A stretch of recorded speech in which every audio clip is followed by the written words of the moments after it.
Dites toujours non à ces 7 types de personnes. Le stoïcisme, des leçons stoïciennes pour transformer votre vie. Dans votre tentative de tendre la main, cela devient insignifiant si les individus manquent de motivation pour embrasser le changement.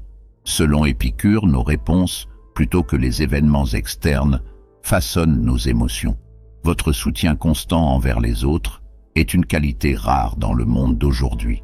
Néanmoins, il est crucial de reconnaître qu'en dépit de vos efforts bien intentionnés, certains individus peuvent rester résistants au changement. Avant d'investir votre énergie dans des situations potentiellement insurmontables, restez à l'écoute, car cette vidéo dévoilera des signes subtils indiquant que vous pourriez suivre un chemin futile. Nous explorerons 7 archétypes d'individus qui, pour diverses raisons, résistent à l'aide et préfèrent relever leurs défis de manière indépendante.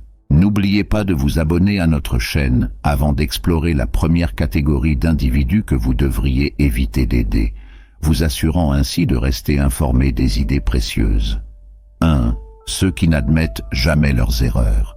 Certaines personnes trouvent vraiment difficile d'admettre quand elles font des erreurs. Vous savez, ces gens qui disent toujours que ce n'est pas de leur faute et pointent du doigt tout et tout le monde. Les penseurs comme les stoïciens pensent que reconnaître ses erreurs et en tirer des leçons est crucial pour la croissance personnelle. Cependant, ces personnes ont du mal à se regarder et à agir avec humilité. Ils ne semblent pas réfléchir avant d'agir et ils ne réalisent pas que leurs actions peuvent affecter les autres. Quand les choses tournent mal, ils blâment rapidement quelque chose ou quelqu'un d'autre. A échoué à un examen, c'est la faute du professeur. A eu un accident de voiture, blâmer la météo. Leur maison est en désordre, c'est à cause de leur travail. Ils ne veulent tout simplement pas dire « j'ai fait une erreur ». Essayer de les aider à apprendre l'humilité peut être comme parler à un mur. Ils résistent au changement, et si vous continuez à essayer, cela pourrait ne pas valoir votre effort. Ils se plaignent souvent et essaient d'entraîner les autres avec eux. C'est comme un cycle sans fin où ils blâment tout, sauf eux-mêmes. Il est essentiel de reconnaître ces schémas et de fixer des limites. Vous pouvez toujours être là pour eux, mais vous devez aussi prendre soin de vous. Encourager la responsabilité personnelle avec douceur et comprendre d'où ils viennent pourrait être la clé. En faisant cela, vous créez un environnement qui les aide à se sentir assez en sécurité pour admettre leurs erreurs et, espérons-le, en tirer des leçons. C'est une situation délicate, mais trouver le bon équilibre peut faire une grande différence. Opportuniste, comprendre profondément les autres et ressentir leurs émotions sans jugement est un trait humain merveilleux et rare. Les stoïciens, sages penseurs du passé, croyaient à la vision empathique du monde. Mais faites attention, certaines personnes abusent de la gentillesse. Elles font semblant d'être des amis juste pour profiter de vous. Comment les repérer? Les vrais amis demandent de l'aide quand ils en ont vraiment besoin. Cependant, les individus manipulateurs demandent souvent des faveurs qu'ils pourraient gérer seuls. Ils peuvent vous faire vous sentir coupable, disant des choses comme « Tu es un excellent ami, peux-tu faire ça pour moi ?» Bien qu'il soit acceptable d'aider parfois, ces personnes demandent toujours, même quand elles peuvent s'aider elles-mêmes. Ils ne se soucient pas de votre temps. C'est triste parce que même si vous ne voulez pas aider, vous finissez par le faire. Ils vous font vous sentir mal si vous dites non, même si vous les avez aidés de nombreuses fois. Ils ne changent pas parce qu'ils croient que quelqu'un les aidera toujours. Notre suggestion, choisissez de rester loin de ces personnes et ne vous sentez pas coupable à ce sujet. Rappelez-vous, vous n'avez qu'à vous soucier de vous-même et de ce que vous avez promis de faire. Ne laissez pas les individus manipulateurs profiter de votre gentillesse. Au lieu de cela, concentrez-vous sur la construction de relations saines avec ceux qui apprécient et réciproquent votre gentillesse. Priorisez votre bien-être en établissant des limites et en disant non quand c'est nécessaire. En le faisant, vous vous donnez le pouvoir de vous libérer du cycle de manipulation et de cultiver des relations positives avec des personnes qui se soucient vraiment de vous et des autres. Les gens qui ne pensent qu'à eux-mêmes.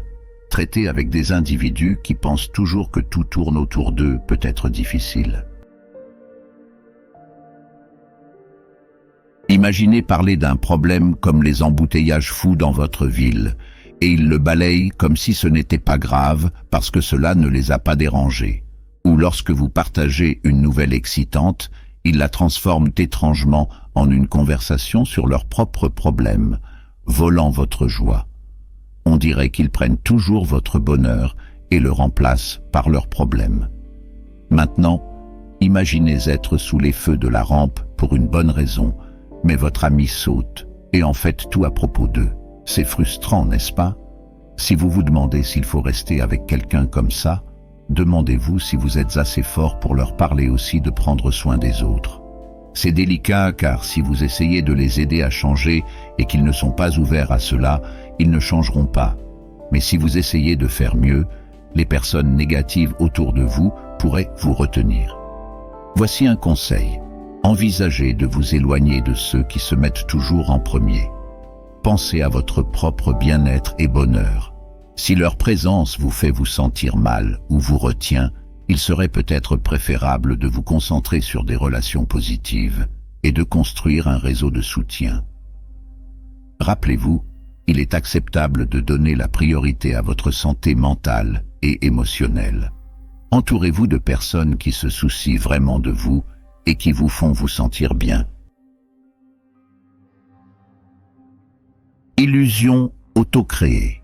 Certaines personnes créent des histoires imaginaires dans leur esprit, se trompant elles-mêmes en croyant des choses qui ne sont pas vraies. Les stoïciens, qui croyaient en l'honnêteté envers soi-même, conseilleraient de faire face aux erreurs pour la croissance personnelle.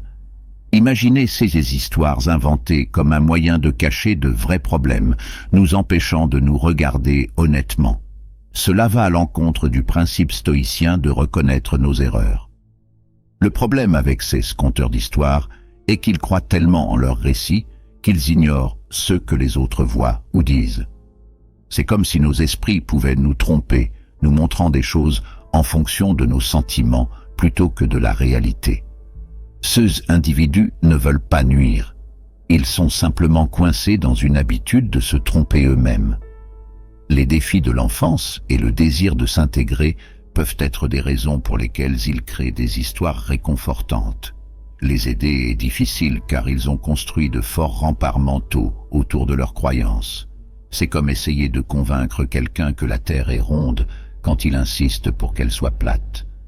Même lorsque vous leur montrez la vérité évidente, ils la tordent pour l'adapter à leur point de vue. Le vrai changement pour eux n'arrive que lorsqu'ils réalisent que leur façon de penser est fausse, nécessitant souvent une guidance experte. Cette situation nous rappelle les débats politiques où les gens restent attachés à leurs propres idées. Explorons ensemble comment nous pouvons libérer notre potentiel, façonner un avenir plus brillant et surmonter les défis pour trouver le bonheur véritable. Pour ceux qui sont bloqués dans les négatifs de la vie, embrassez le soleil dans la vie. Pensez au verre comme à moitié plein, tout comme le faisaient les sages de l'Antiquité. Ils ont traversé des moments difficiles avec calme, force et un cœur reconnaissant. C'est comme avoir une boîte à outils pour votre esprit, utilisant des astuces de pleine conscience, étant reconnaissant et comprenant que la vie a des moments bons et moins bons. Mais voici la chose. Certaines personnes ne voient que des nuages d'orage. C'est comme regarder une émission de télévision où tout tourne autour de problèmes. Les aider revient à essayer de réparer un bateau qui fuit avec un trou dedans. C'est difficile. Ils peuvent dire qu'ils veulent de l'aide, mais on a l'impression qu'ils préfèrent se plaindre plutôt que de trouver des solutions. Si vous n'êtes pas prudent, leur pessimisme constant peut gâcher votre joie. Imaginez ceci. Vous avez un sac d'énergie. Soyez sélectif quant à l'endroit où vous le dépensez. Si quelqu'un se plaint toujours et que cela ressemble à une histoire sans fin, peut-être est-il temps de faire une pause, de protéger votre éclat de soleil et de vous concentrer sur des personnes qui apprécient vos conseils et qui sont prêtes à rendre les choses plus lumineuses. Ce n'est pas une question de méchanceté, c'est une question de rester positif et énergique. Établir des limites, c'est comme revêtir une cape de super-héros. Elle vous protège. Si aider quelqu'un semble vous enfoncer dans un marécage, il est peut-être acceptable de faire un pas en arrière. Laissez-les découvrir leur propre chemin. Peut-être, juste peut-être, apprendront-ils à voir le côté positif des choses et trouveront leur chemin vers le soleil. Les personnes qui ne veulent pas apprendre ou changer. Le stoïcisme nous enseigne que se connaître soi-même et chercher à s'améliorer est super important. Mais certaines personnes n'aiment vraiment pas regarder leurs propres erreurs ou essayer de grandir. Elles restent simplement les mêmes et rejettent la faute sur les autres pour leurs problèmes. Il est difficile de les aider car elles ne veulent pas écouter ou suivre des conseils. Prenez Joe par exemple. Il n'admet jamais qu'il a tort, même quand c'est évident, et il pointe toujours du doigt quelqu'un d'autre. Ensuite, il y a Sarah, qui reçoit des conseils au travail sur la façon de s'améliorer, mais les ignore parce qu'elle pense que sa façon est toujours la meilleure. Mike a toujours des problèmes dans ses relations, mais dit que c'est parce qu'il n'a pas encore rencontré la bonne personne, sans penser à son propre comportement. Linda a des problèmes d'argent, mais au lieu de tenter d'économiser, elle blâme son travail de ne pas la payer assez. Aider ces personnes est difficile car elles ne veulent pas changer. C'est comme parler à un mur.